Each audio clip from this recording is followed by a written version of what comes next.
Fellow Kenyans, we congregate here today to honor one of the founding fathers of our beloved nation. We are here not only to mourn an incalculable loss, but also to celebrate a magnificent life. We celebrate a man of faith, a man of family, a man of honor, and a man who always put Kenya and Kenyans first.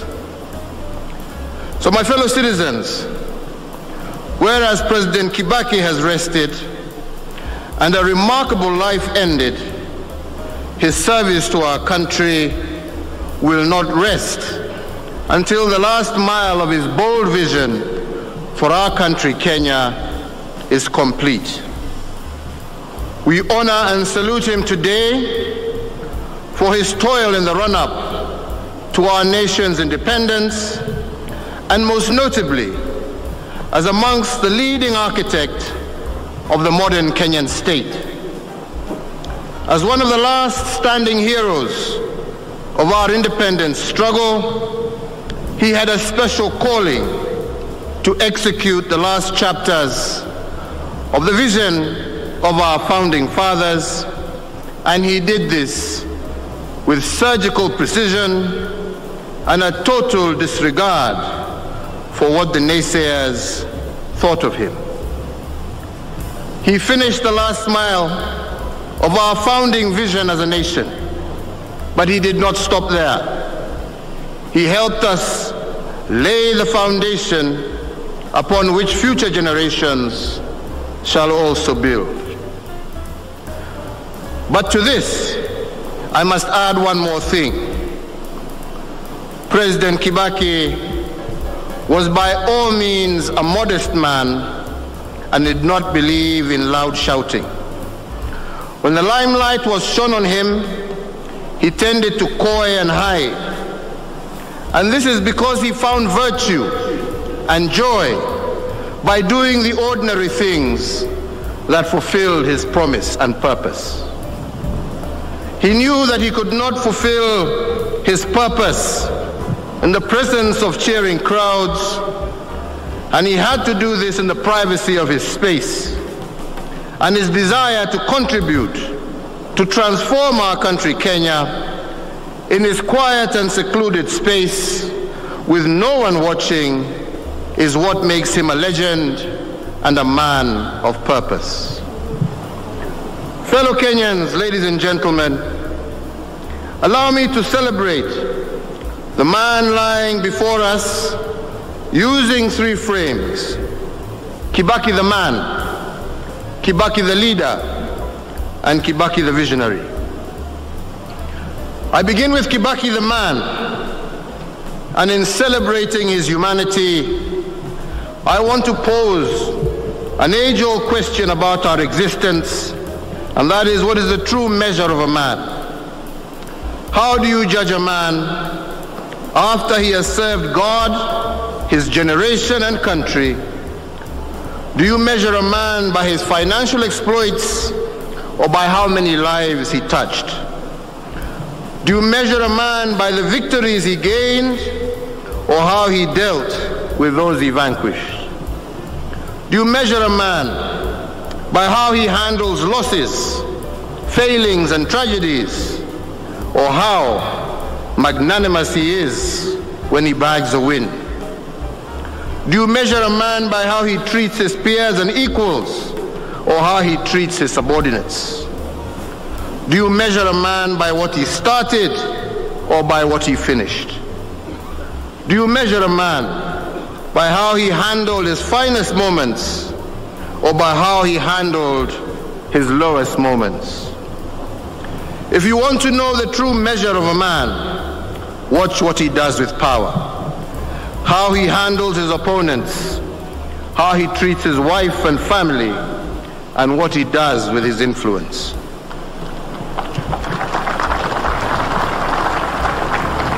But fundamentally, as Martin Luther King Jr. taught us, and I quote, the true measure of a man is not where he stands in moments of convenience and comfort, but where he stands in times of challenge and difficulties, end of quote.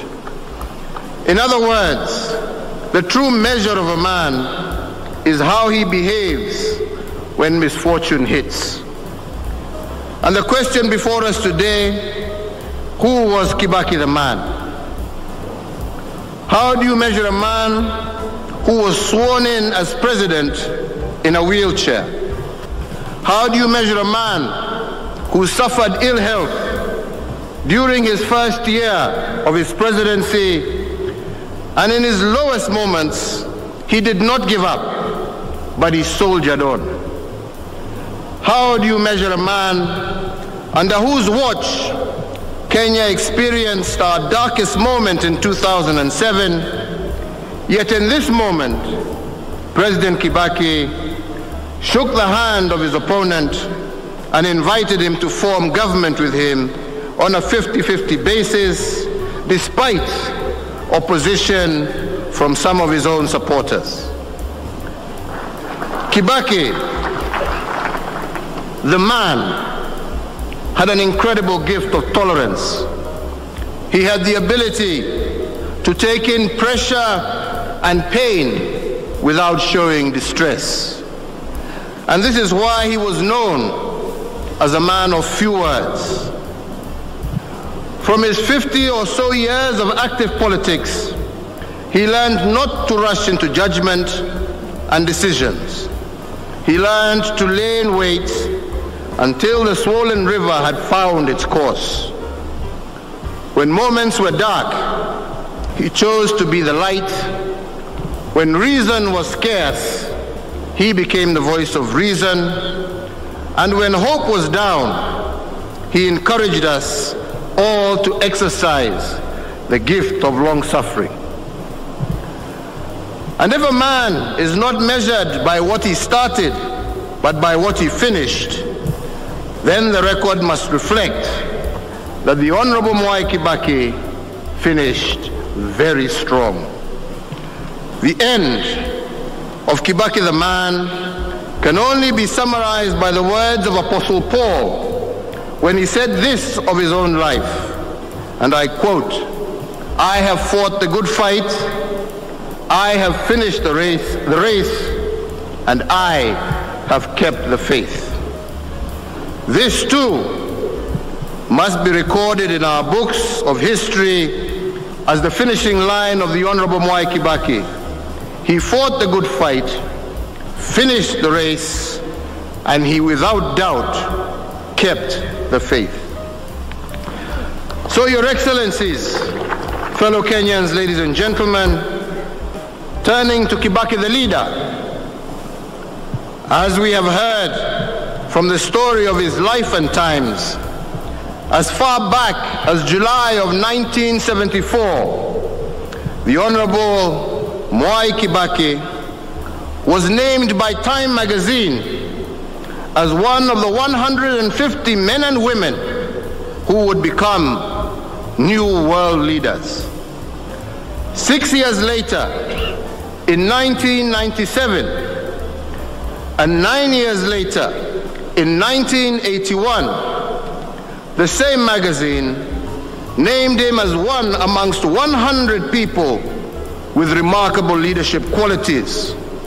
So the world had noticed his leadership promise. But his leadership abilities were not only obvious to the editors of Time magazine and the world at large, they were also noticed by those close to him as well. His professor at Makerere University in the 1950s, Professor Keith Ingram, noted, if Honorable Mwai Kibaki had not joined politics, he was destined to become the first African president of the World Bank. A similar observation was made by the former World Bank president, Mr. Robert McNamara, who noted that President Kibaki was one of the greatest economic brains produced by Africa. And this is not a wonder, because President Kibaki was also the first African to attain a first-class honors degree from the prestigious London School of Economics and Political Science. But how did his leadership abilities, celebrated by the world, translate at home? How do we measure Kibaki the leader during his 50 years of service to our country? At a very early age, the Honorable Mwai Kibaki knew that the biggest challenge of a leader is leading yourself. And to lead yourself, you have to be measured. You have to be disciplined and unwavering. He understood that a leader who does not lead himself will be driven by his difficulties rather than his vision. He will give in to pressure of crowds rather than the chosen path appointed for him. Such a leader will be pushed to make popular choices that please crowds, as opposed to bold choices that are good for country but may be unpopular at the moment. This ability to lead himself against the noise and buzz is what brought Mzee Kibaki this far. His ability to lean in and deal with his most darkest and difficult moments, not in public, but in seclusion, is what distinguishes him as a great leader. And if the true measure of a man is determined by how he stands in a moment of challenge and difficulties, President Kibaki handled his political misfortunes with unparalleled grace. In every low moment, he acknowledged the impending danger, but chose to focus on the attendant opportunities. And two examples will support my observation here.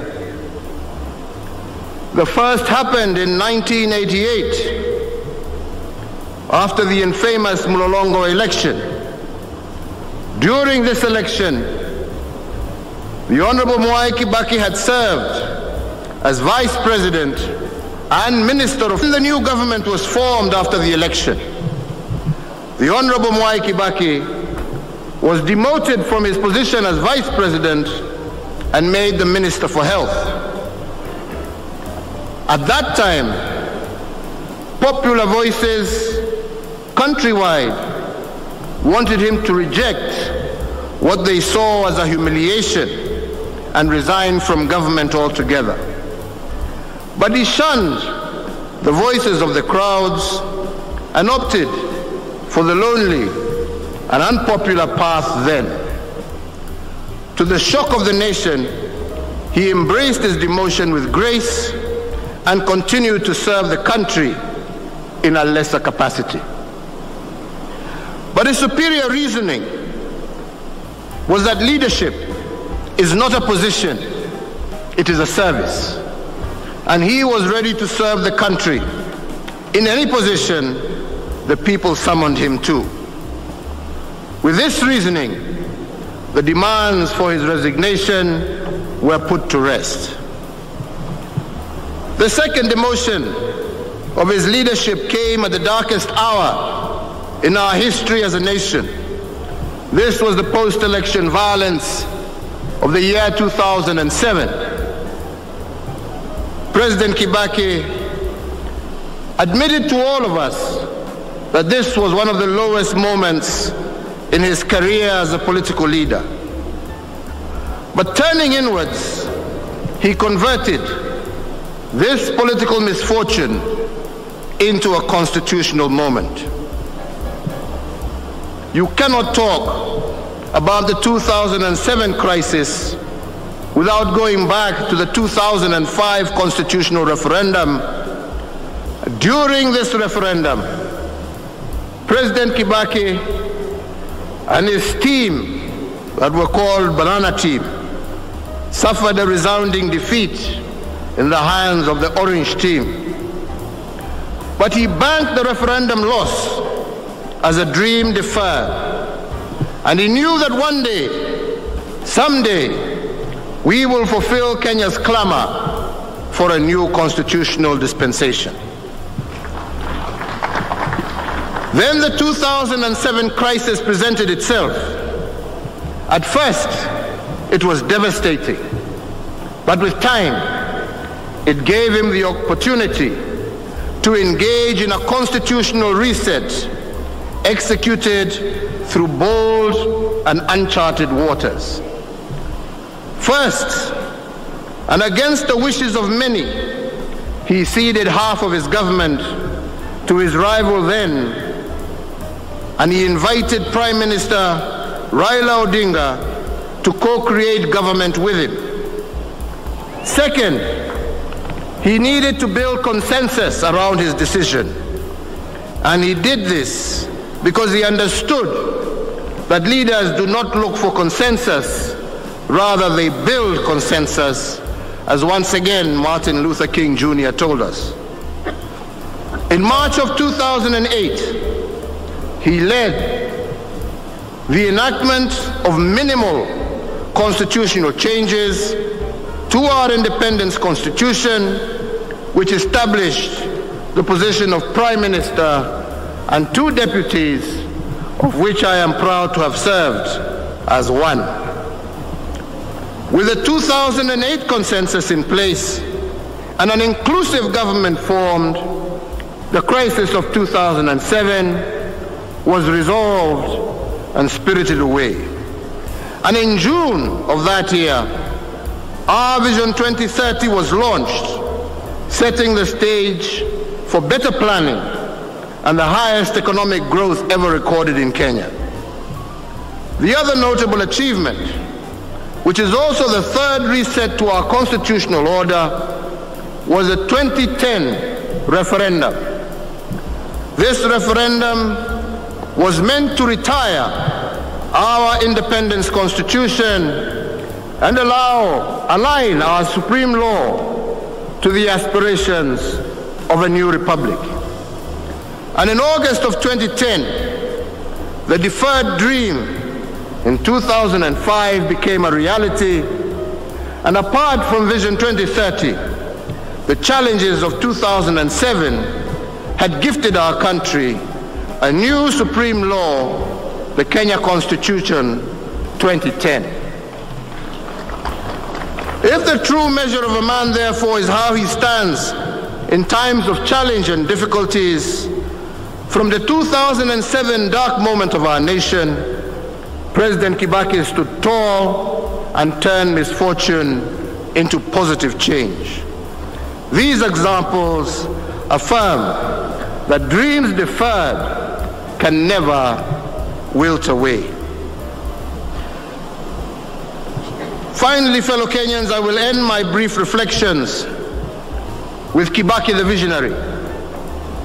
At the age of 29, the Honorable Mwai Kibaki was persuaded by Mzee Jaramogi Oginga Odinga to quit a well-paying job as a lecturer at Makerere University in Uganda and to take up a job that offered nothing but a promise. If this professor at Makerere University was right, Honorable Mwai Kibaki had the hope of becoming the first African president of the World Bank, a much safer and a much more assured path. But he rejected this dream in pursuit of a more challenging vision. He took on the job as the executive officer of Kano, then a little-known entity where he would survive on nothing but stipends. For him to make this decision, he must have been propelled by a vision that loved country more than self. Although identified by the international media as a world leader, he chose not to take the trodden path. Instead, he opted for the uncharted path of an independent Kenya and leave a trail. And this is what the 29-year-old Kibaki did. But to follow such a hazy path, he must have listened to an inner voice, a voice that led him to what the heart sees, but not what the eye sees. A voice that took him to the path of faith. And because of this walk of faith, the Honorable Mwai Kibaki must go down on record as a guardian visionary of our republic. Armed with faith and vision, the young Kibaki, alongside the likes of T.J. Mboya, drafted the founding instruments of our economy. Indeed, sessional paper number 10 of 1965 on African socialism and its application to planning in Kenya, drafted by him and Mboya, remains the guiding light of our economic transformation. When he became president in 2002, he went back to this original blueprint and upgraded it to the Vision 2030 that now guides our country forward. And using this document, he encouraged us not to be intimidated by bold projects. And that is why my administration, inspired by this thinking, has accelerated what I call the big push investments, especially in the area of infrastructure. And if President Kibaki authored Vision 2030, the next administration must take us to a bolder plan. They must give us Vision 2063, a blueprint for Kenya at 100 years and beyond. So, Your Excellencies, fellow Kenyans, ladies and gentlemen, the man lying before us today was a gentleman, a measured man, a man of few words, but a man of decisive action. If he was with us here today, he would have instructed us to choose leadership over politics. He would have told us that leadership is about vision, politics is about positions, and that nations are founded on visions. President Mwai Kibaki epitomized the quote that life is no brief candle. It is a sort of splendid torch which holds bold for a moment and a desire to make it burn as brightly as possible before handing it on to future generations. The light President Kibaki lit will never flicker out, because his torch continues in the lives of millions. Therefore, as we mourn his passing, we are reminded that it would be a tragedy if we let die what he left alive in our hearts and memories. On this day, President Mwai Kibaki's enduring legacy illuminates our nation and our great African continent, placing him as one of the greatest African statesmen of his generation. To his family, to you, Judy, Jimmy, David, and Tony, and to your families and the entire extended Kibaki family, I deeply share in the pain of your loss and pray that you will find comfort in the words of the psalmist when he said, and I quote, "Hold on, my child, for weeping may endure only for a night, but joy comes in the morning." Remember, my dear brothers and sisters, that no night can last forever. The sun will always rise, and with dawn comes hope and light. May God bless you all. May God bless Kenya. May God bless this great continent of Africa. Na Mungu amlaze baba yetu pahali pema, ampatie amani, na tutaendelea kuwaombea na tukae na huo umoja ambaye ametuachia. Mungu awabariki na Mungu awalinde. Asanteni sana.